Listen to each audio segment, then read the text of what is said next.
I've been watching a lot of YouTube videos and doing a lot of reading about business, marketing, how to sell. And essentially, people want to pay attention to you only if you deliver value to them. So that makes me think, what value can I deliver? I feel like I have a lot to give. Simultaneously, I have nothing to give. Somehow I've made it this far in life, decades of life, so I must have accumulated some kind of knowledge, wisdom, experience to share. However, I also feel like I've accomplished nothing in my life or to completion, like of something that's actually significant to other people. So I don't really know what I have to share, and I also feel like I have a lot to share. Does anyone else have this feeling? The thing that comes to mind immediately, one of the top things is, okay, I went through medicine, med school, part of residency, and I chose this less commonly traveled, maybe unpopular path, which is leaving residency and deciding to do something totally different. I don't even really plan to do something adjacent to medicine unless it's related to mental health. And so I can talk about how to get through medicine or med school as a struggling student. Medicine and med school were not easy for me. I took 6 years to finish med school, which is the maximum amount of time that my school allows. Usually it's 4 years, where I'm from, which is the US.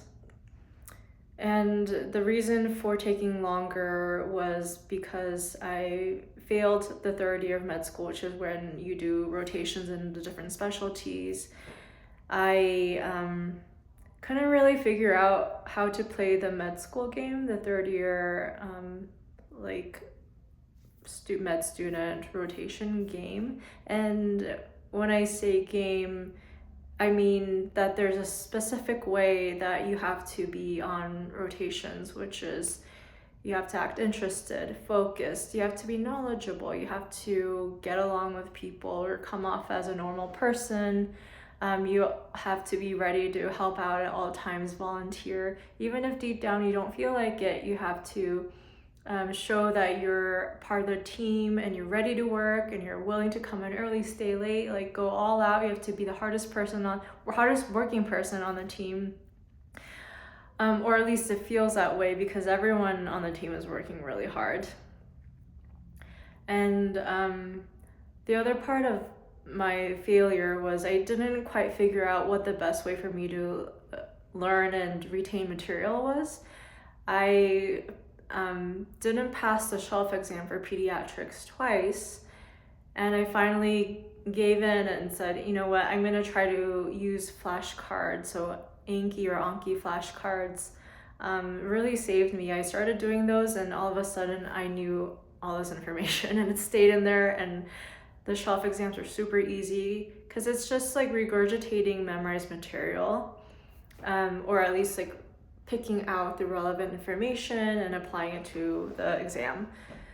And so that's what helped me pass third year the second time around. I felt like I passed with flying colors. Sure, I still struggled in the things I originally struggled in, which is the clinical side of internal medicine, which is the broad, like when you think of medicine, that's the one that covers everything. And because of its breadth, it's difficult. And plus you're not sleeping very much, you're keeping IM or internal medicine hours. So it's a lot. And so that helped me doing flashcards and just having gone through the process of being on wards, on the rotations in the hospital and the clinic once through, helped me the second time around. And the third thing I failed, so IM and pediatrics were the two that I failed, and then the third thing I failed was the end of year OSCE, which is when you do like clinical skills exams with a person pretending to be a patient, so like an actor, and you're in these clinical scenarios. And the first time I took the exam, I felt like the aim of the exercise was to figure out exactly what was going on, but actually it was to come up with differentials or different ideas for what you think might be going on based on the questions that you ask and the answers that the actor gives you, or the standardized patient. So I figured those out. Those went much better the second time around.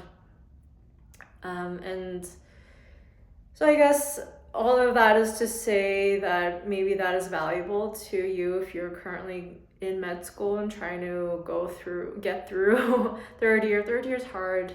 You're doing really hard things. Like, so much credit to you. And I've been in your shoes, maybe even more so in terms of the fact that it was super hard for me. I was like always a struggling student, and that eventually becomes part of your identity, and you walk around in life thinking that you're a failure, you suck, you're not as good as the other students.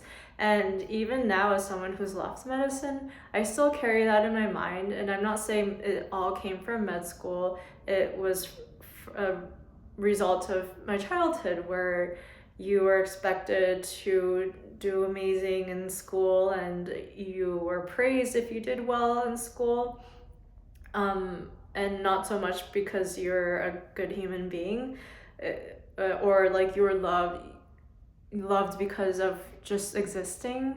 You were loved because you did well in school and you got A's and A pluses, or at least it felt like that.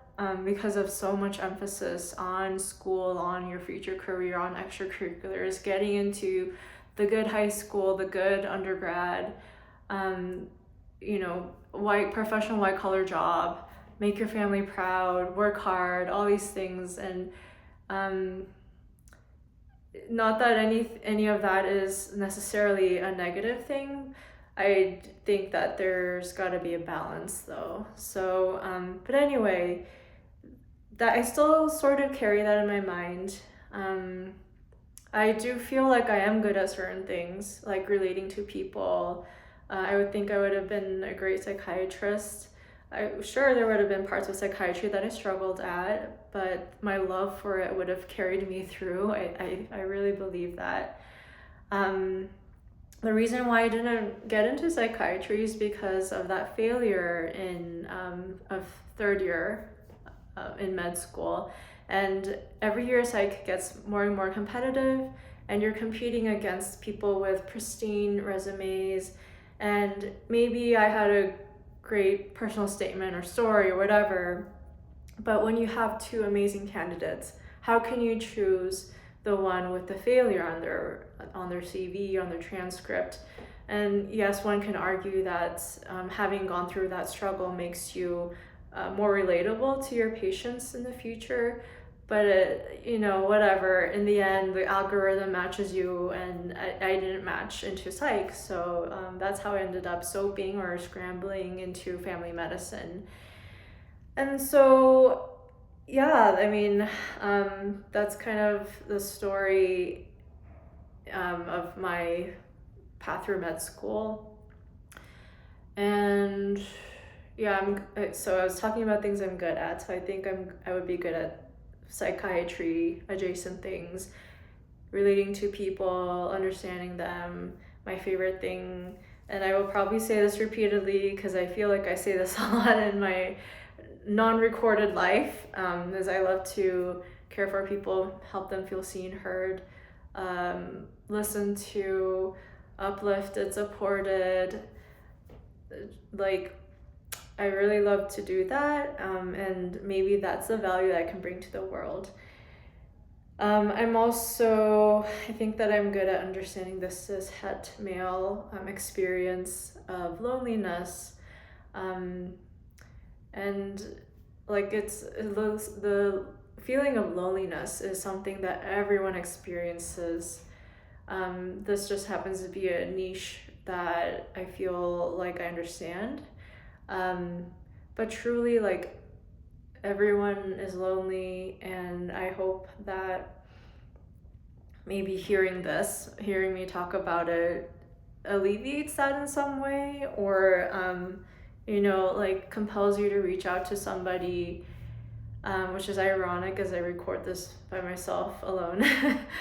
But this is my way of reaching out to you, anonymous viewer. Maybe no one's watching this. If so, then you don't even know that I'm saying this. If a tree falls in the woods, does it make a noise, kind of thing. But yeah, so I'm gonna try to see what value I can deliver to the world, and maybe someone in the world will find it valuable and like find me in the first place and find it valuable. And I don't know, like we're all just trying to make our way in life. We want to have something that brings us purpose, and we also want to be able to survive, which is like the very base of Maslow's hierarchy of needs: eating, like our physical needs, addressing those, and then like addressing our shelter requirement, which is being able to pay for rent, and then everything else on top of that. But yeah, like what I'm trying to say is that I want to do something that brings me purpose, where I feel like I am making some kind of difference, where I can connect with people, and it also allows me to survive in this world.